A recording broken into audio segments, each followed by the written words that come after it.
कहानी कुंती और कर्ण का मिलन। यह कहानी महाभारत से है, जो नियति, त्याग और एक मां के दर्द को दर्शाती है।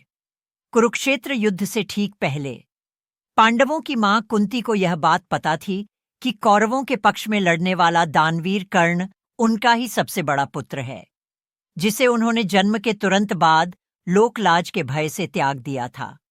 जब युद्ध की घोषणा हो चुकी थी और पांडवों की सेना कौरवों के सामने खड़ी थी, तब कुंती ने कर्ण से मिलने का निश्चय किया। वह अंधेरी रात में चुपचाप कर्ण के शिविर में गईं। कर्ण, जो सूर्यदेव की पूजा कर रहे थे, अपनी मां को देखकर चौंक गए।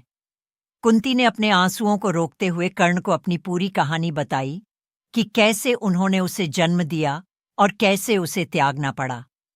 उन्होंने कर्ण से अनुरोध किया कि वह पांडवों की ओर से युद्ध लड़े, क्योंकि वह उनका ज्येष्ठ पुत्र है। कर्ण यह सुनकर गहरे असमंजस में पड़ गए। एक तरफ उनकी जन्मदात्री मां खड़ी थीं और दूसरी तरफ दुर्योधन के प्रति उनकी अटूट मित्रता और निष्ठा थी, जिसने उन्हें हर कदम पर सहारा दिया था। कर्ण ने कुंती से कहा, मां, आपने मुझे तब त्याग दिया था जब मुझे आपकी सबसे ज्यादा जरूरत थी।